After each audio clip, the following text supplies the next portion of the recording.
गर्म चाय रखते हैं, गर्म दूध रखते हैं, गर्म पानी रखते हैं, ठीक है।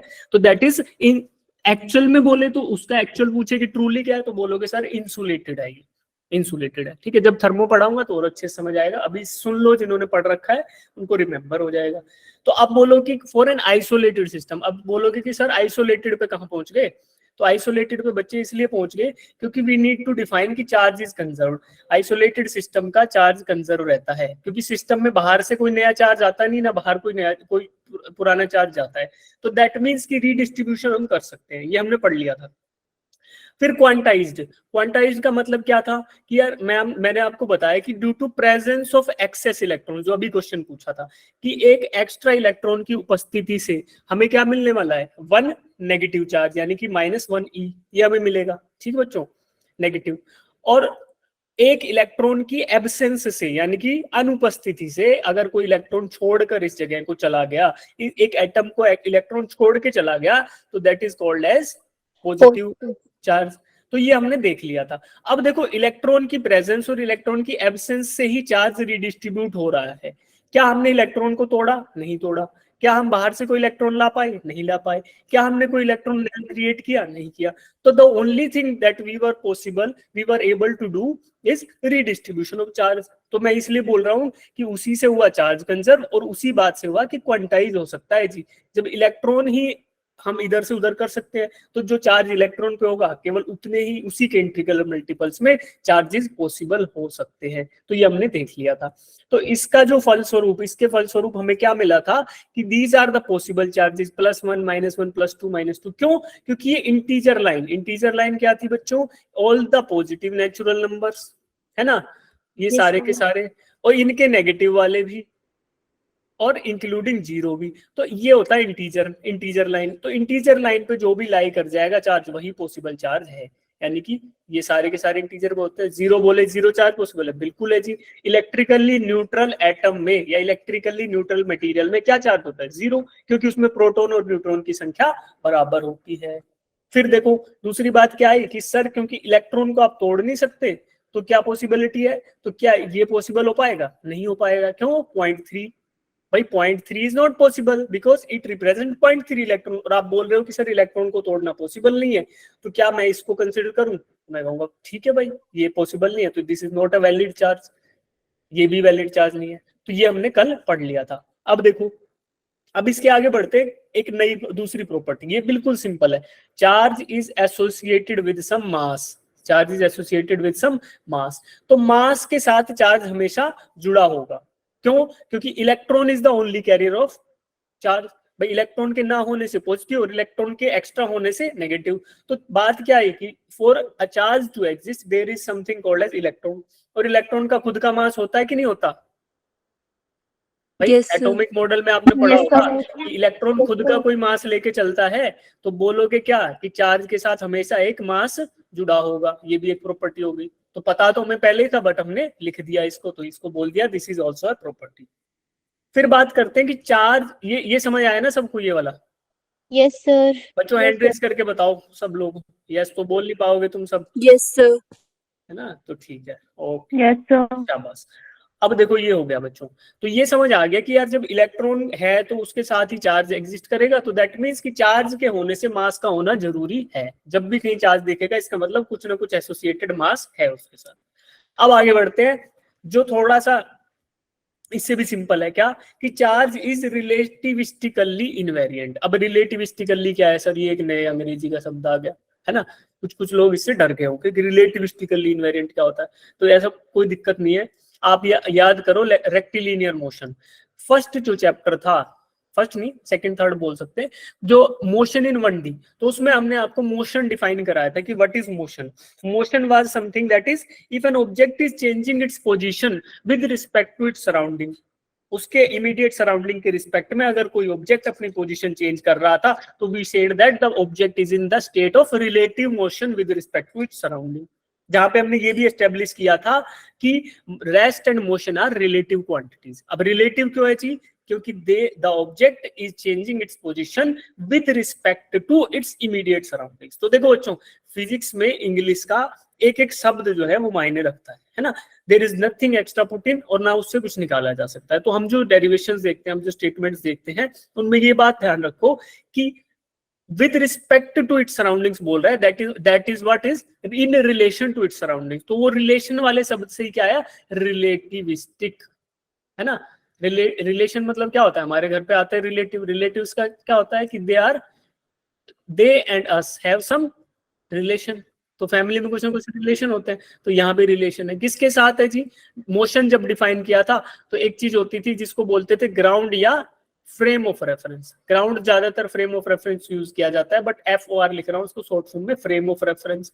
एक चीज होती थी ऑब्जर्वर, जो देख रहा है होते हुए मोशन को, यानी दृष्टा, जो इस चीज को ऑब्जर्व कर रहा है।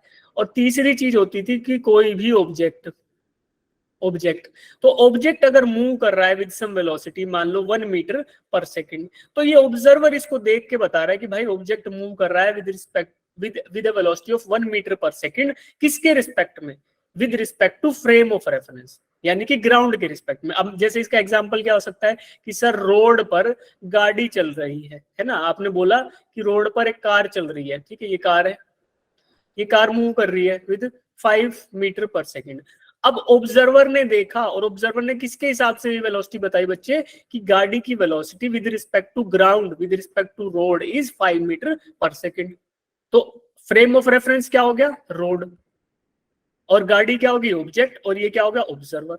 तो ये सब हमने देख लिया था। फिर इसके बाद हमने रिलेटिव क्वांटिटीज भी डिफाइन की थी कि रिलेटिव वेलोसिटी, रिलेटिव एक्सेलरेशन, ये सब वो सब।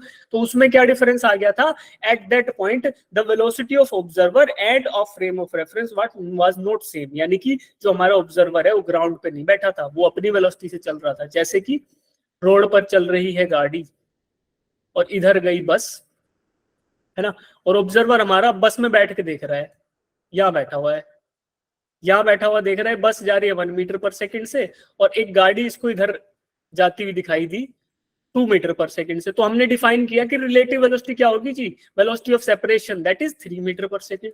क्यों, क्योंकि ऑब्जर्वर खुद ही जा रहा है 1 मीटर से, तो और उसको गाड़ी दूसरे में दिख रही है, तो ऐसा हमने डिफाइन किया। अब यहाँ पे फ्रेम ऑफ रेफरेंस क्या लिया, हम लोग देख रहे हैं विद रिस्पेक्ट टू ग्राउंड, कि ग्राउंड के रिस्पेक्ट में किस हिसाब से चल रही है। नहीं सॉरी, ये फ्रेम ऑफ रेफरेंस क्या हो गया, ऑब्जर्वर ही हो गया, FOR। और अगर ये ऑब्जर्वर ग्राउंड पे था तो फिर ग्राउंड हो गया। तो ये हमने देखा था सारा खेल, ठीक है। तो ये चीज देखी थी रिलेटिव में। जिसको याद नहीं है वो नोट्स मांग लेना व्हाट्सएप पे, मैं भेज दूंगा, ठीक है, इस चीज के। ओके, तो अब वहीं से शब्द आया रिलेटिविस्टिकली इनवेरिएंट।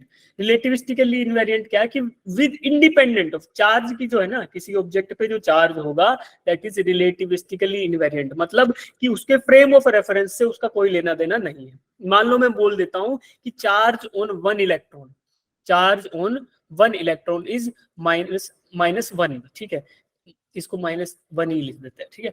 अब मैं बोलता हूं कि दिस इज द चार्ज, और इस चार्ज को आप कहीं ले जाओ, किसी भी सराउंडिंग में ले जाओ, कितना भी एक्सेलरेट करा लो, कितनी भी वेलोसिटी दे दो, इट विल रिमेन -1 ओनली।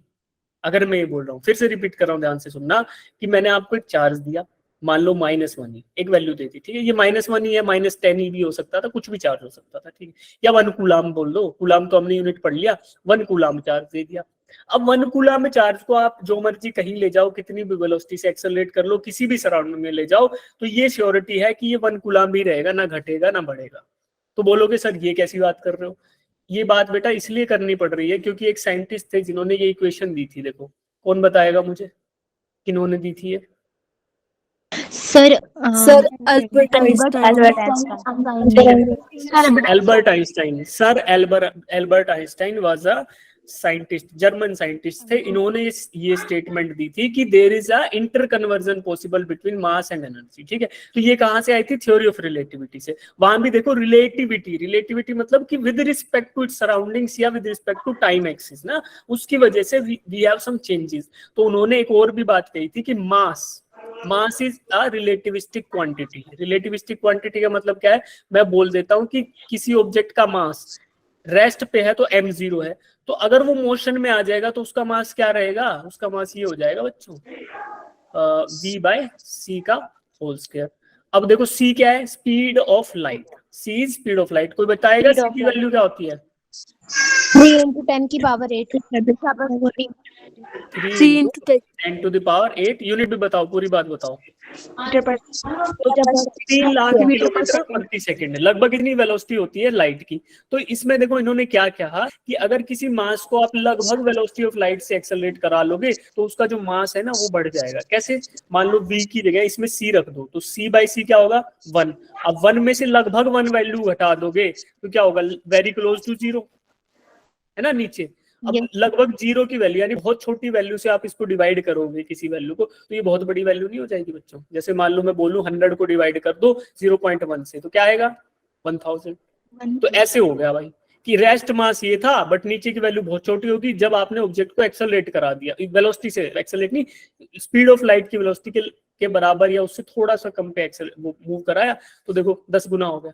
तो ऐसा पॉसिबल है किसके केस में? मास के केस में, बट ऐसा पॉसिबल नहीं है किसके केस में? चार्ज के केस में। तो रिलेटिविस्टिकली इनवेरिएंट होना जरूरी है, मतलब ये रहेगा ही। तो दिस इज द भाई ये वैल्यू। अब इसके बाद की पूरी कहानी यहाँ लिखी हुई है, जो मैंने आपको बताया वो इंग्लिश में लिखा है। जब आपको नोट्स शेयर हो जाएंगे तो एक बार you can have a reading. अभी जिनको इसमें डाउट है वो पूछ लो, हैंड रेज कर लो। ठीक है, तो आगे बढ़ते हैं भाई। हाँ बताओ नीता। हाँ चलो बोलो बोलो।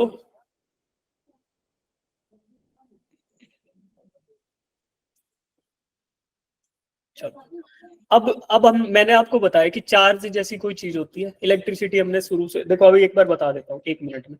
पहले हमने इलेक्ट्रिसिटी देखा कि इलेक्ट्रोस्टैटिक्स पढ़ेंगे बच्चों, उसके लिए इलेक्ट्रिसिटी देखा, उससे आपके टर्म्स आप सबको एनालाइज कराया कि बैटरी चार्ज होगी, डिस्चार्ज होगी, ये हो गया वो हो गया, सब कुछ हमने डिस्कस किया। उसके बाद हमने एस्टेब्लिश किया कि चार्ज क्या होता है। फिर हमने बताया कि चार्ज इलेक्ट्रॉन की वजह से होता है। इलेक्ट्रॉन का खुद का मास होता है तो उसके कुछ प्रॉपर्टीज आई। चार्ज पॉजिटिव नेगेटिव होता है, चार्ज अट्रैक्ट रिपेल होता है, क्वांटाइज रहता है, charge can not be constructed और it can not be destroyed. तो चार्ज क्या होगा? कंजर्व। तो ये सब हमने देख लिया। अब मैं बताता हूँ कि जब चार्ज को ना क्रिएट किया जा सकता ना चार्ज को डिस्ट्रॉय किया जा सकता, तो चार्ज को केवल रीडिस्ट्रीब्यूट किया जा सकता है। एंड कैसे करोगे? बाय सब मेथड्स ऑफ चार्जिंग। तो सबसे पहला मेथड ऑफ चार्जिंग में 3 नंबर वाले से स्टार्ट कराता हूँ, चार्जिंग बाय फ्रिक्शन। तो क्या हम ये ऑलरेडी देख नहीं चुके कि how can we redistribute the charge with the help of friction. तो चार्ज को redistribute with the help of friction हमने कैसे किया था बच्चों? देखो स्केल याद है, स्केल घिस रहे थे हम, और फिर हमने टेपर फिलिंग्स को या बॉल्स को ऐसे उठाया था। बैलून किसी बच्चे ने बैलून रगड़ा और फिर ऐसे किया तो उसके बाल चिपक गए। तो वो कैसा हुआ? इस स्केल के और बालों के बीच में फ्रिक्शन हुआ, बलून के और बालों के बीच में भी फ्रिक्शन हुआ। और ऐसा ही एक चीज एंशियंट ग्रीस एक कंट्री है जिसमें देखा गया था कि सबसे पहले जो डिस्कवरी हुई थी वो ऐसी हुई थी कि सिल्क क्लॉथ था। ठीक है, सिल्क क्लॉथ था और एक था उनके पास रेजिन। रेजिन क्या होता है? गोंद जैसा कुछ होता है, चिपचिपा गोंद जो हमें पेड़ से निकलता है। ठीक है, इसको बोला एम्बर। एम्बर था, एम्बर की कोई छड़ थी या ऐसे रोड टाइप थी, उन्होंने इकट्ठी कर रखी होगी। उन्होंने सिल्क के कपड़े पे रगड़ा उसको और फिर फील किया कि after rubbing they are attracting each other, है ना? ऐसा उन्होंने फील किया। अब ये बाय चांस भी डिस्कवरी हो सकती है, उन्होंने डेलिबरेटली भी किया, वो हमारा मुद्दा नहीं है। ठीक है, हो सकता है किसी को पीट रहे हो उससे, उसने सिल्क के कपड़े पहने और फिर बोला अरे यार ये तो जादुई आदमी है, इसके तो कपड़े अट्रैक्ट हो रहे हैं। तो ऐसे भी हो जाती है डिस्कवरीज। तो ऐसा हुआ होगा, कुछ तो हुआ होगा ऐसा। तो उन्होंने ऑब्जर्व किया कि silk cloth becomes negatively charge, यानी कि और एम्बर बिकेम पॉजिटिवली चार्ज। तो क्या हुआ बच्चों कि इनिशियली देवर न्यूट्रल, बाकी रब करने से क्या हुआ कि एम्बर के जो ऊपर के सरफेस के इलेक्ट्रॉन्स थे वो निकल कर कहां चिपक गए? सिल्क के कपड़े पे। तो सिल्क पर आ गया एक्सेस नेगेटिव चार्ज यानी कि एक्सेस इलेक्ट्रॉन्स, और यहां से एम्बर से छिन गए इलेक्ट्रॉन, तो यहाँ पे क्या आ गया? इलेक्ट्रॉन की याद बची है, अब इलेक्ट्रॉन तो बचा नहीं है। तो इलेक्ट्रॉन चला गया तो क्या बच गया? क्या बच गया? Positive charge. ठीक है, तो ये इन्होंने रब किया, जैसे इन्होंने रब किया ऐसे हमने स्केल को रब किया। अब रब करने को क्या बोलते हैं? फ्रिक्शन। और this is nothing but the method of charging, जिसको बोलते हैं चार्जिंग बाय फ्रिक्शन। ठीक है, अब मुझे कोई बताओ क्या मैंने यहाँ पे नया इलेक्ट्रॉन क्रिएट किया? No, sir. No sir but क्या हुआ? रबिंग करने की वजह से एम्बर को इलेक्ट्रॉन छोड़कर सिल्क के कपड़े पर चला गया। तो यहाँ पे क्या हुआ, ट्रांसफर हुआ ना, वी जस्ट रीडिस्ट्रीब्यूटेड या फिर we just transferred the charge from one place to another with the help of friction. तो यहाँ पे ना इलेक्ट्रॉन क्रिएट हुआ ना डिस्ट्रॉय हुआ, that is what is charge is conserved. ये भी प्रॉपर्टी थी क्या, चार्ज कंजर्व रहेगा, ये प्रॉपर्टी देख ली। दूसरी देखो कि चार्ज इज क्वांटाइज्ड। अब देखो एम्बर को छोड़कर या तो एक इलेक्ट्रॉन जा सकता है, या दो जा सकते हैं, तीन जा सकते हैं, चार, मतलब ऐसे ही जाएंगे ना यार, 10 चले गए, हजारों चले गए, बट ऐसा नहीं जाएगा कि आधा इलेक्ट्रॉन टूट के इधर आ गया। भाई इसे पूछ रहे भाई तू कौन है, तो कह रहा मैं तो आधा इलेक्ट्रॉन हूँ, तो कह रहा तेरा आधा हिस्सा कहाँ है, मेरा आधा हिस्सा उसी पे चिपका हुआ है।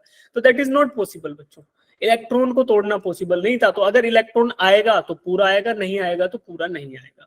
तो that is called as charge is quantised, यानी कि चार्ज केवल और केवल इंटीग्रल मल्टीपल ऑफ इलेक्ट्रॉन्स में ही एग्जिस्ट कर सकता है। दूसरी प्रॉपर्टी, अब गलतियां मत करना, मैं इतने आराम आराम से पढ़ा रहा हूँ बार बार एम्फसाइज करके, जब मैं पोल ऑर्गेनाइज करूंगा तो गलत आंसर नहीं देंगे, ठीक है। सब लोग ध्यान से सुनो, तो जिनको समझ नहीं आ रहा पूछ लो बच्चों, नहीं पूछोगे तो फिर कोई फायदा नहीं है यार। देखो क्लासेस तो अभी तक करते आ रहे हो तुम लोग, 12th में पहुंच गए धीरे धीरे, तो ऐसा नहीं करेंगे ना। We should not waste our chance. जो आपको चांस मिल रहा है, मैं आपको पढ़ा रहा हूँ, या आप कहीं और से भी पढ़ रहे हैं, कोई दिक्कत नहीं है, जहां से भी पढ़ रहे हो, अगर आप टाइम दे रहे हो, अगर आप डेडिकेटेडली बैठ रहे हो किसी कार्य के लिए, तो पूरा का पूरा उसमें ऑल इन रहो कि I am totally dedicated to this work for the coming 1 hour, ठीक है। ज्यादा भी टाइम नहीं है, 1 घंटे को तो फोकस बना ही सकते हो यार, 12th में हो अब तुम लोग। जब मैं पढ़ता था, कोचिंग करता था, तो एटलीस्ट ये मान लो, मैं सोच रहा था तुम्हें बताऊंगा कि 10 to 12 आवर्स आराम से बैठ सकते थे। अभी भी मैं बैठ जाता हूँ यार, कभी मैं बुक लेके बैठ गया, मैं सुबह उठा, उठते बस मुंह धोया, थोड़ी चाय वाय पी और बैठ गया, फिर तुम्हारी क्लास का टाइम हो जाता है, तब तक मैं खुद का रिसर्च करता रहता हूँ कुछ ना कुछ। अभी तुम्हें पढ़ाऊंगा, फिर से बैठ जाऊंगा, और ढंग का सा मेडिटेशन लग गया, ढंग का ध्यान लग गया, तो देखो तुम्हारी क्लास अभी मेरी है 8:15 तक, मैं फिर डिनर करूंगा, तो ये मान लो कि 9 तक कि डिनर करने के तुरंत बाद मैं पढ़ता नहीं हूँ, थोड़ा सा मेरी हैबिट है उस तरीके की। फिर 9 बजे अगर मैं बैठ गया और मेरा मेडिटेशन सा या ध्यान लग गया किसी चीज पे, तो भाई 2 भी बज सकते हैं रात के, 1 भी बज सकता है। हालांकि इतना लेट मत जगा करो, उसके हेल्थ डिसएडवांटेजेस भी है, बट ये मैं बता रहा हूँ कि अभी आपको पढ़ाने के बाद, इस टाइम पे थकने के बाद भी it is possible to study up till 2 AM, तो वो भी पॉसिबल है, ठीक है। तो आप कर सकते हो भाई, 2 AM तक मत पढ़ो, 11-12 बजे तक तो सब लोग पढ़ सकते हो, 12 बजे तक तो हेल्दीली पढ़ा जा सकता है, कोई दिक्कत नहीं है। रात को 12 बजे सो जाओ, सुबह 6:30 बजे उठो, नहा धो के स्कूल चले जाओ, कोई दिक्कत नहीं, 6.5 घंटा सफिशिएंट है। किसी को दिक्कत आ रही है, नहीं सर मैं तो बहुत सोता हूँ, तो 7 बजे उठ जाओ भाई, 7 बजे तो उठना ही पड़ेगा, इस टाइम पे नहीं उठोगे तो स्कूल की जाने का दिक्कत आएगा। तो 12 बजे तक आप सेफली जग सकते हो, और वो कंसिस्टेंटली भी जग सकते हो। यानी कि अगर आपकी क्लास बच्चों अभी मान लो 8:15 है ना, 9:30 तक भी कभी कभी क्लास होती है, अच्छा तुम्हारे बैच की नहीं होती, बट अगर इन केस हो भी तो कोई दिक्कत नहीं है, 9:30 हुए, फिर अगर 10 बजे भी पढ़ना स्टार्ट किया तो 12 बजे तक पढ़ सकते हो, फिर दिन में पढ़ो, क्वेश्चन करो। तो इस तरीके का अपना रूटीन अभी से बना लो, और फोकस मेंटेन रखो, क्योंकि ये मैंने इसलिए बताया क्योंकि इतना बताने के बाद भी तुम लोग गलत आंसर कर रहे हो, तो दैट इज नॉट अलाउड ना। थोड़ा दुख होता है बच्चों मुझे भी कि गलत आंसर ना दो, सिंपल सिंपल चीजें। अब पहला देख लिया चार्जिंग बाय फ्रिक्शन, अब बच गए हमारे पास 5 तरीके और। तो उसमें charging by conduction, charging by induction, thermionic emission, photo electric effect and field emission, ठीक है, ये और देखेंगे। चार्जिंग बाय फ्रिक्शन में किसी को दिक्कत? No, sir. चलो शाबाश। No sir. अब देखते हैं चार्जिंग बाय कंडक्शन, कि कंडक्शन के द्वारा चार्जिंग कैसे की जा सकती है। अब फिर से वापस जाओ थर्मोडायनेमिक्स पे, वहां पे क्या था, मोड्स ऑफ हीट ट्रांसफर कौन से थे बच्चों? 3 थे। नंबर 1 था charging heat transfer by conduction, heat transfer by induction, heat Induction. Transfer sorry conduction, convection, and third one था रेडिएशन। इंडक्शन नहीं था, कंडक्शन था, कन्वेक्शन था और रेडिएशन था। तो कंडक्शन क्या बोलते हैं बच्चों, कि जहां पर for the heat transfer direct physical contact होना जरूरी है, यानी एक ऑब्जेक्ट गर्म है दूसरा ठंडा है, दोनों को टच करोगे तभी गर्म वाला ठंडे को थोड़ा गर्म कर सकता है, या ठंडे वाला, उनके बीच में हीट का ट्रांसफर, यानी कि वो गर्म ठंडा एक दूसरे को तभी कर सकते हैं जब एक दूसरे को टच करा दो। इसका एग्जाम्पल क्या हो सकता है बच्चों, कि गर्म कोई चीज थी, क्या क्या चीज गर्म हो सकती है, मान लो, वाटर। हाँ वाटर कन्वेक्शन में डिस्कस करेंगे। चाय भी कन्वेक्शन है, देखो बताता हूँ आपको। मान लो रुको रोड। हाँ मान लो रोड है, या फिर आयरन है ना, प्रेस है जिसपे अपन लोग कपड़े को प्रेस करते हैं, आयरन। हाँ बल्ब हो सकता है। तो देखो जब हम कपड़े से प्रेस करते हैं तो जो आयरन है ना, प्रेस करते हैं, वो नीचे से गर्म होती है। तो अब आपको कपड़े पे प्रेस करना है तो डायरेक्ट फिजिकल कांटेक्ट करना पड़ेगा, और गलती से हाथ टच हो जाए तो भी डायरेक्ट फिजिकल हो गया, तो यानी कि वो गर्म या ठंडा तब कर सकता है, तब आप उसको टच कर रहे हो। थोड़ा बहुत रेडिएटिव भी होता है, जैसे आयरन को दूर पकड़ोगे तो ऐसा लगेगा गर्म है ना, तो थोड़ा और रेडिएशन भी होता है। लेकिन maximum mode of transfer iron के केस में इट इज बाय कंडक्शन। दूसरा हो सकता है जैसे आप बोल रहे हो चाय बन रही है, पानी गर्म हो रहा है, तो दैट इज कन्वेक्शन। कैसे कि इधर देखो ड्रॉ करते हैं ना, ये अब अपना डब्बा है जिसमें गर्म हो रहा है, नीचे मान लो इस पे आग जल रही है जो इसको गर्म कर रही है, तो क्या होगा बच्चों, इसमें पानी भरा हुआ है या फिर चाय भरी हुई है, तो जब ये हीट होगा ना, तो हीट होने की वजह से क्या होता है, गर्म चीज क्या करती है, ऊपर जाती है। Yes, sir. Yes, sir. Yes, sir. On heating most of the material becomes lighter, तो वैसे गर्म होंगे, इधर से हीट ट्रांसफर होगा इसमें, तो ये क्या करेगा, इधर से ऊपर जाएगा गर्म होकर, और फिर यहाँ से वापिस आएगा ऐसे, तो इसमें एक सर्कुलेशन सेटअप हो जाएगा, ऐसे घूमता रहेगा घूमता रहेगा घूमता रहेगा और गर्म होता जाएगा। तो this is called as convection. ये कन्वेक्टिव हीट ट्रांसफर था, और वो था कंडक्शन। तो पहले हम कंडक्शन डिस्कस कर लेते हैं, कन्वेक्शन तो है नहीं। मैं इसलिए बता रहा हूँ बच्चों, तुम्हारा रिवाइज हो रहा है, ऐसा मत सोचने कि सर ये कहाँ घुसा ले जा रहे हैं, भाई सिलेबस के अंदर ही है, मुझे भी पता है हमारे पास टाइम बहुत कम है, तो बट ऐसे बार बार मैं बोलता रहूंगा तो आपका थोड़ा थोड़ा थोड़ा थोड़ा रिवीजन होता रहेगा, और कहीं ना कहीं कानों में बातें पढ़ेंगे तो कुछ तो याद आएगा एग्जाम में, नहीं तो Yes, अब sir. ठीक है। तो कन्वेक्शन था, और थर्ड वन क्या होता है, जिसमें कोई फिजिकल कांटेक्ट ही जरूरी नहीं है, वो क्या होता है बच्चों, Radiation. रेडिएशन। धूप है, अब बताओ तुम धूप लेने के लिए सूरज के टच थोड़ी करते हो, भाई सूर्य को टच थोड़ी कर सकते हो, कोई नहीं कर सकता। एक ही बंदा था जिसने किया था, कौन था, कौन था भाई, बजरंग हनुमान जी थे। देखो कितने अच्छे बच्चे हैं, एक ही बंदे थे जो उसको खा गए थे, बाकी सब हमारे बस की ये चीज है नहीं। तो आम आदमी तो नहीं कर सकता, आम आदमी केवल अपना धूप ले सकता है, वो भी सुबह सुबह की, आजकल गर्मी इतनी है दोपहर की भी नहीं ले सकता। तो तो that is the mode of heat transfer, जहां पे क्या हो रहा है, डायरेक्ट फिजिकल कांटेक्ट जरूरी नहीं है। डायरेक्ट फिजिकल कांटेक्ट छोड़ो, we don't even require material medium to transfer the heat by radiative mode of transfer, या फिर रेडिएशन के द्वारा हीट ट्रांसफर करने के लिए हमें किसी मटेरियल माध्यम की जरूरत नहीं है। अब मटेरियल मीडियम क्या होता है कि there is some matter in between. अब मैटर क्या हो सकता है जी, liquid, solid and gases. Yes.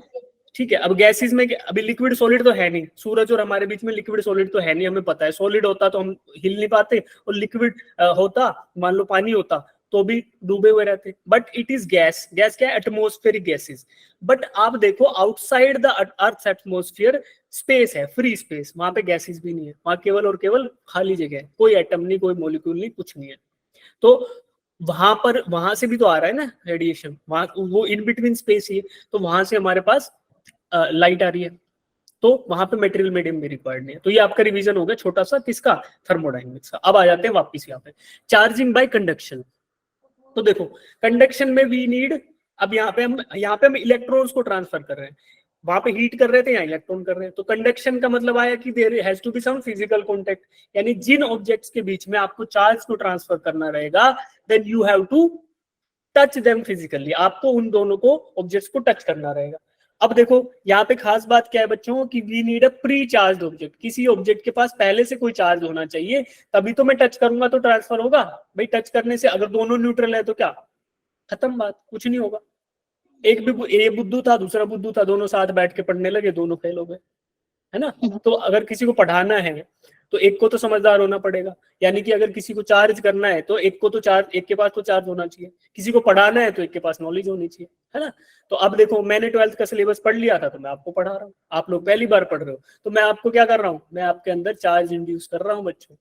तो देखो अब ऐसे ही होगा, मान लो एक रॉड है, इसके पास पहले से चार्ज है, पहले से इसके पास चार्ज है, वो कैसे चार्ज किया वो इसका टेंशन हमारा नहीं है, ये चार्ज था, I want to transfer this charge to some other object, ये इस डब्बे के पास करना चाहता हूँ, तो मैं क्या करूंगा, I need to touch them physically, मैं इसको फिजिकली टच करूंगा। जैसे मैंने फिजिकली टच किया तो इस रोड के पास जो चार्ज था that will be transferred to this object, तो this is nothing but called as charging by conduction. तो बच्चों देखो यहाँ पे नेगेटिव चार्ज था रोड के पास, इधर टच किया, टच करने की वजह से इधर ये चार्ज ट्रांसफर हो गया। अब इसमें दो केसेस हो सकते हैं, देखो ये ध्यान से देखना, यहाँ नहीं लिखा हुआ, ये चार्ज क्या हो सकते हैं, एक कंडक्टर हो सकता है और एक हो सकता है इंसुलेटर। अगर ये इंसुलेटर हुआ तो चार्ज जहां पे टच किया केवल वहीं पे सीमित रह जाएगा, केवल वहीं पे रह जाएगा, टच किया और यहीं रह गया, ट्रांसफर नहीं हो पाया। क्यों? क्योंकि it is bad conductor of electricity, electricity का बैड कंडक्टर है, तो फ्री इलेक्ट्रॉन्स के मोशन को अलाउ नहीं करता। ये अभी के लिए सुन लो, अगले स्लाइड पर अच्छे से बताऊंगा कि कोई बैड कंडक्टर ऑफ इलेक्ट्रिसिटी है तो इसका मतलब हुआ कि वो फ्री इलेक्ट्रॉन्स क्या थे जी? जो लूजली बाउंड इलेक्ट्रॉन्स है एटम के आउटर मोस्ट ऑर्बिट में, जो मोस्ट लूजली बाउंड इलेक्ट्रॉन्स है, they are called as free electrons. तो वो फ्री इलेक्ट्रॉन्स के अगर मोशन को अलाउ नहीं करता कोई ऑब्जेक्ट, तो that is called as it is an electrical insulator. क्या एग्जांपल हो सकते हैं? वुड है जी, वायर के बाहर प्लास्टिक का इंसुलेशन लग रहा है, वो है जी। तो बहुत सारे हमारे पास जो भी इलेक्ट्रिसिटी के करंट लगने से हमें बचाते हैं, they are bad conductors of electricity. ठीक है, बैकलाइट हो गया, स्विचेस जिसके बनते हैं, सारा मटेरियल इंसुलेटर। तो इसमें क्या है कि जहां पे टच किया केवल वहीं पे इलेक्ट्रॉन्स रह जाएंगे, थोड़े जो सरफेस पे ट्रांसफर हो गए, उसके अलावा they will not flow through out. तो फ्लो नहीं करेंगे तो इकट्ठे रहेंगे। और अगर वही गुड कंडक्टर ऑफ इलेक्ट्रिसिटी रहा होता तो क्या होगा कि because it is good conductor of electricity, then charge will try to manifest its another property and that is called as repulsion, है ना। तो नेगेटिव चार्ज थे, they will repel each other. तो वो क्या करेंगे कोशिश, they will try to move as far as they can go. तो कहां तक जा सकते हैं? जहां तक उसका डोमेन है, किसका? ऑब्जेक्ट का। भाई मेटालिक बॉल मान लो इसको, it is a good conductor, मान लो good conductor of electricity. Iron बोलूं तो iron is a good conductor ना। तो अगर मान लो ये आयरन था और मैंने बाहर से लाकर चार्ज ट्रांसफर कर दिया इस पे, तो वो चार्ज ट्रांसफर होके इसके ऊपर थ्रू आउट स्प्रेड हो जाएगा। क्यों? क्योंकि iron allows the movement of free electrons, क्योंकि वो गुड कंडक्टर ऑफ इलेक्ट्रिसिटी है। तो उसने क्या किया, इनको अलाउ कर दिया और सारे के सारे चार्जेस एक दूसरे से दूर मूव करने की कोशिश करेंगे, and that's why they will spread evenly through out the metallic domain, या फिर ऑब्जेक्ट के अंदर एक ऐसे फैल जाएंगे। ठीक है बच्चों, ये दो केसेस हो सकते हैं। इंग्लिश में यही बात नीचे लिखी हुई है। अब मैं आपसे कुछ क्वेश्चंस पूछता हूं, then we will proceed to another method. आप मुझे गुड कंडक्टर्स ऑफ हीट बताओ, यानी थर्मल कंडक्टर्स और इलेक्ट्रिकल कंडक्टर्स। ऐसे ऑब्जेक्ट्स बताओ, एक लिस्ट अपन प्रिपेयर करते हैं जो good conductors of thermal energy हैं और गुड कंडक्टर्स ऑफ इलेक्ट्रिकल। पहले थर्मल बताओ, good conductors of heat. Unmute करके बता दो। सर गोल्ड, पहला मेटल्स, हाँ गोल्ड, ऐसे एक एक करके बताओ। हाँ मेटल हो गया, Silver. क्या हो रहा है इसको? Sir gold, gold, gold, silver, sir iron, iron, aluminium, aluminium, aluminium, copper, copper, platinum, और क्या बता रहे बच्चे? Platinum, zinc, platinum, sir brass, brass. चलो अब लिख लेते हैं, अब इतने हो गए। अब इसके अलावा जितने भी मेटल्स हैं उनको मेटल्स लिख लेते हैं ना। ठीक, और कुछ बताओगे? ग्रेफाइट भी कुछ बच्चे बताते हैं। ठीक है, अब बताओ हीट है गुड कंडक्टर्स। ये हो गए हीट के सारे। अब इलेक्ट्रिसिटी के बताओ। आयरन, इलेक्ट्रिसिटी को जो अलाउ करते हैं, iron, sir copper, gold, water बोल रहा है क्या Silver. कोई? Water, copper, copper, okay, sir copper, silver, silver, sir steel, steel, gold, gold, gold, okay हाँ gold, tin, water, water, sir brass, brass. क्या बताया बच्चे? Yes sir, brass. ठीक है, अब मेटल्स लिख लेते हैं।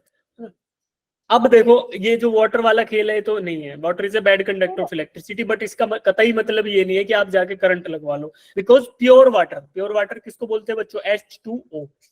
सर H2O, हाँ सर सी वाटर भी तो हाँ सी वाटर होगा, मैं अभी बता रहा हूँ ना बच्चे। प्योर H2O जो है, जिसको अपन वाटर बोलते हैं, तो H2O is a bad conductor of electricity, but कोई बच्चा करंट नहीं लगवाएगा, क्योंकि हमारे घर पे हमारे आरओ से निकला हुआ, हमारा बॉयल करके ठंडा किया हुआ, कंडेंस किया हुआ, जो मर्जी वाटर ले लो, इट विल कंडक्ट इलेक्ट्रिसिटी। क्यों? क्योंकि you have to remove each and every ion. अब देखो वाटर में क्या होता है, डिजोल्व्ड आयंस होते हैं बच्चे, किसके, मेटेलिक सॉल्ट्स के हो गए, उसके अलावा ये प्योर ये बोलते हैं प्योर एलिमेंट्स भी होते हैं, क्लोरीन फ्लोरीन ये सब होते हैं चार्ज, वो सब। तो डिजोल्व्ड कोई गैसेस भी हो सकती है जो कंडक्ट कर रही हो इलेक्ट्रिसिटी। तो आप, it is not possible to remove each and every ion unless it is used by some highly sophisticated equipment. तो होता भी है, नॉन कंडक्टर भी होता है, बट वो कहीं ऐसा ही होगा, न्यूक्लियर रिएक्टर वगैरह जहां काम हो रहा है उस जगह पे हम लोग इस तरीके का वाटर यूज करते हैं। बट अगर कोई थियोरेटिकली पूछे कि water is a good conductor of electricity, तो बोलेंगे नहीं, water is a bad conductor of electricity. कोई बोले कि पानी में तार डुबो के हाथ डाल दो, तो बोलो भैया राम राम, हम नहीं करेंगे ये काम।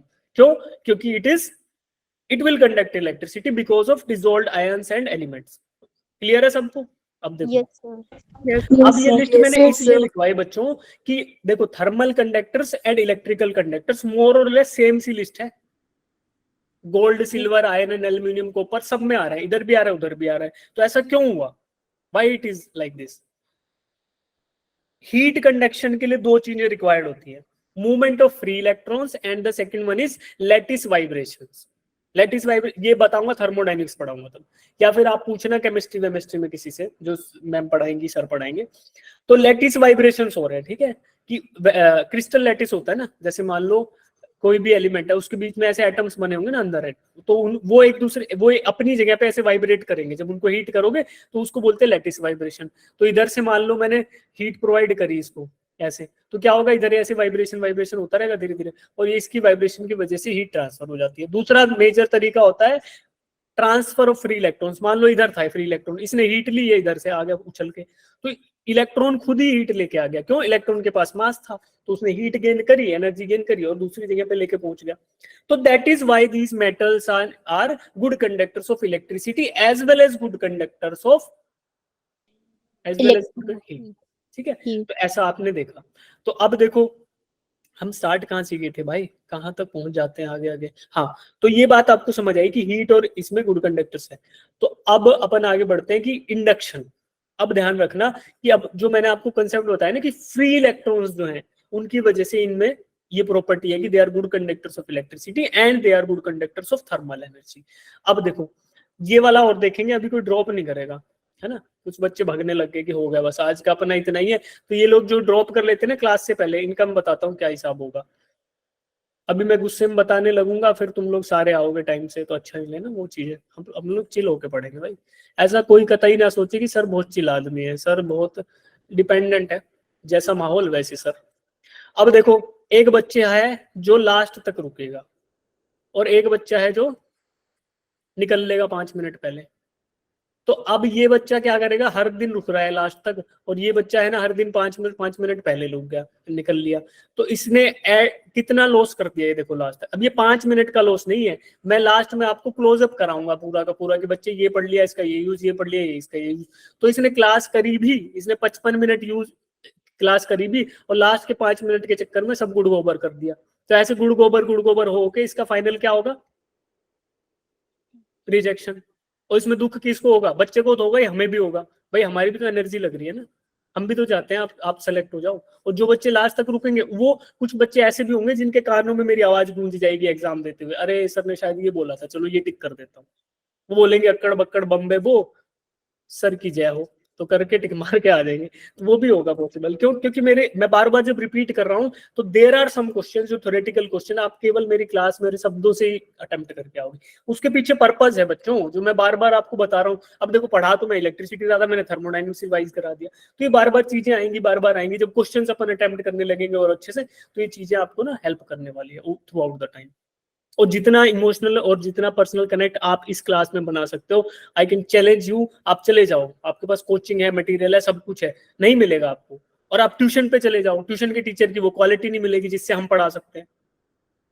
भाई ट्यूशन वाला आपसे 1000 रुपए 2000 रुपए चार्ज कर लेगा, 2000 में कौन पढ़ा लेगा, है 5000 भी ले लेगा तब भी कौन पढ़ा लेगा। 5000 के 3 बच्चे लेके बैठा है, 15,000 रुपए में उसको पूरा महीना पढ़ाना है, तो वो डिलीवरी नहीं कर सकता वो क्वालिटी। उतने कैलिबर का बंदा होगा तो he will charge, she will charge like anything, उतना पैसा लेगा, तुम दे नहीं पाओगे।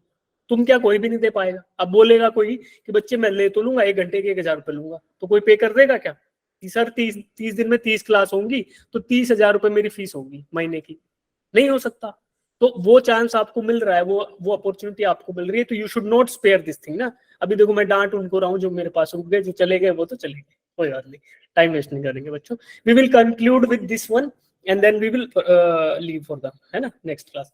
अब देखो चार्जिंग बाय इंडक्शन, पहला मेथड था चार्जिंग बाय कंडक्शन जहां पे फिजिकल कॉन्टैक्ट होना जरूरी है। The second one is by induction. Induction क्या होगा जी? इंडक्शन ऐसा होगा कि बाहर से कोई चार्ज आया और उसके प्रभाव में रिडिस्ट्रीब्यूशन हो गया। रिडिस्ट्रीब्यूशन हो गया किसका? इनिशियली न्यूट्रल मटेरियल था, देखो मैं ड्रॉ कर रहा हूं यहाँ पे, ठीक है, ये इनिशियली न्यूट्रल है। न्यूट्रल का मतलब यहाँ पे पॉजिटिव चार्जेस की और नेगेटिव चार्जेस की संख्या बराबर है। तो पॉजिटिव और नेगेटिव चार्जेस की संख्या बराबर है, तो इसमें ऐसा होगा जी, throughout the metallic domain या थ्रू आउट द मटेरियल ऐसे इलेक्ट्रॉन्स इवनली डिवाइडेड होंगे, है ना, बराबर से ऐसे बटे हुए होंगे। अब ये फ्री, ये इलेक्ट्रॉन्स भी हैं और इनके साथ साथ अब देखो एटम्स थे बच्चे। एक्चुअल में तो क्या होता है, एटम या मॉलिक्यूल से बना होता है कोई भी ऑब्जेक्ट, तो उसके एटम या मॉलिक्यूल हैं वही होंगे, but I am representing each atom with respect to this electron. तो क्या इसके बीच में पॉजिटिव चार्ज नहीं होगा? बिल्कुल होगा, ड्यू टू द प्रोटॉन। अब प्रोटॉन की वजह से यहाँ पे पॉजिटिव चार्ज भी होने वाला है, तो उस पॉजिटिव चार्ज की प्रेजेंस भी यहाँ रहेगी। अब पॉजिटिव चार्ज भी ऐसे रहेगा थ्रू आउट डिस्ट्रीब्यूटेड। अब ध्यान से देखना, ऐसा हो गया, हर एक मेटल में ऐसा होगा, हर एक मटेरियल में। अब मैं क्या कर रहा हूं बच्चों, इसके पास एक हाईली पॉजिटिव चार्ज लेके आता हूं, एक बहुत ही हाई मैग्नीट्यूड का पॉजिटिव चार्ज इसके पास ले आया, तो क्या होगा? क्या ये पॉजिटिव चार्ज प्रोटॉन्स को या प्लस चार्ज को रिपेल करेंगे? सर पॉजिटिव चार्ज को रिपेल करेंगे और positive नेगेटिव charge चार्ज को को repel नेगेटिव attract चार्ज को अट्रैक्ट करेंगे, attract करेंगे। पॉजिटिव को रिपेल करेंगे और नेगेटिव को अट्रैक्ट Yes, करेंगे। तो क्या मैं इसको मिटा के ऐसा ड्रॉ कर दूं कि पॉजिटिव इससे दूर भाग गया और नेगेटिव इसके पास आ गया? Yes sir. अब ध्यान देने वाली बात क्या है, यस सर। यहाँ पे ये चीज टच नहीं हो रही, ये ध्यान रखो, अभी टच नहीं हुआ, बस पास आने से हो गया। कैसे हुआ? जैसे चुंबक एक दूसरे को अट्रैक्ट करती है ना, चुंबक एक दूसरे को दूर से ही अट्रैक्ट कर लेती है, दूर से ही रिपेल कर लेती है। अब ये बात मत बोलना सर हमें नहीं पता, ये तो हम सब ने खेला है बचपन में, हम चुंबक को तोड़ते थे और उसी से खेलते थे, है ना।